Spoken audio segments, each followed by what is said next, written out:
Hello my friends and welcome back. Thank you very much for being with me again today. Contrary to the statements made by the Ukrainians about their counteroffensive, the Russians are not showing signs, at least in their statements, that they are going to give up. Yesterday I had a video with an article where Dmitry Medvedev, former Prime Minister of Russia, stated that Russia will fulfill its military operations goals. Now, I don't know, could it be fantasy or living in denial? But I have now another one saying the same thing, and you can say, well, maybe this guy lives in denial as well. This article comes from Ukrainska Pravda from September 12, 2022. Russia's Security Council insists special operation will be successful despite defeat in Kharkiv region. So the Russians acknowledge that they had a setback and they had to retreat. They say regroup and this and that. They had to leave. They had to, they retreated. However you want to take it. A step back. I don't care how you call it. Retreat, step back, regroup. I don't know. Whatever. It's retreat. You went back. So Nikolai Patrushev, the Secretary of the Security Council of Russia. This is the one that is a friend of Putin, worked in KGB with him, and a lot of people see him as possibly Putin's successor. So this Nikolai Patrushev keeps on repeating that the Russian Federation will achieve its objectives in the war against Ukraine. Well, I don't know if this is a wishful thinking or not, but he's not going to say, well, we're doomed, let's go. Pick up our toys and let's go wherever. So Russian state-owned news outlet RIA Novosti quoted Patrushev. In general, the events surrounding Ukraine show that the United States and its vassal seek to drag out the conflict in Ukraine by increasing the supply of weapons and military equipment, which will be used against peaceful citizens in the future. However, despite large-scale Western aid to the Nazi regime and unprecedented sanction pressure on Russia, the objective of the special military operation will be achieved. Previously, over the last few days, Ukrainian troops were able to inflict a crushing defeat on Russian troops in Kharkiv Oblast, liberating, again, you don't liberate, you take over, because the people who live over there, I don't think they really want to be liberated, liberating such cities as Balaklia and Izium, and reaching the border with Russia.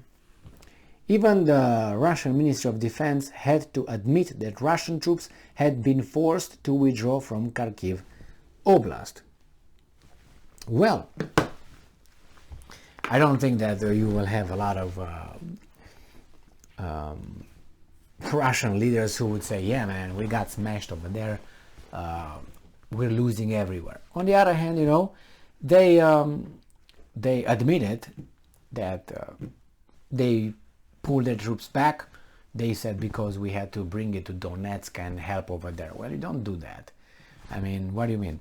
You pull out and then the guys go in. You lost.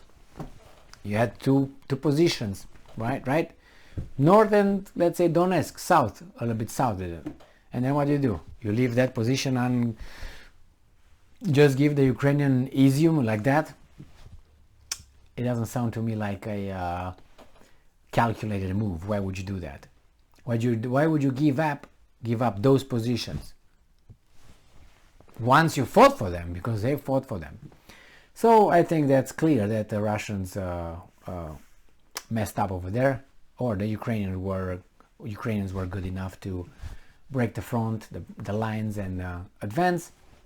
They claim they reached or almost reached the border with Russia. We'll find out. Now, there is the danger. Let's say the Ukrainians are pushing the whole Russian army back to the border prior to, February 24th. Then what? I'm not saying they should not do it. After all, that's what they consider being their country. Even though those people living over there, they don't want to be in that country. But they don't care.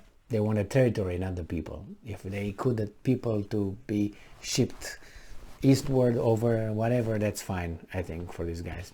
Which it's understandable if you look at the hatred that they will encounter. And not only the hatred. Do you think that the Ukrainian army, when they're going to go back, let's say liberating, there will be peace and quiet and love and prosperity? The first thing that they will do, they will go hunting for the so-called, and some of them are, collaborators. And they could label whomever they want as collaborator. And then you have a neighbor who doesn't like the other neighbor, goes and reports, hey, that was a collaborator. They will show up and get that person without any due process, anything like that. Just grab him out. Like Stalin did, the Georgian Stalin, not the Russian Stalin. There was no Russian Stalin, there was a Georgian Stalin. So, Gruzin. So what's going to happen after that? After they reach the border with Russia? Will they continue going? What if the Russians all of a sudden determine, you know what? You came too close now. Our statehood is in danger. Our, traditions, our tribe, our nation. So you know what we do when we reach this point? We use nuclear weapons. So then what? They're talking about, the Ukrainians are talking about, it's unbelievable, about a local mini nuclear war.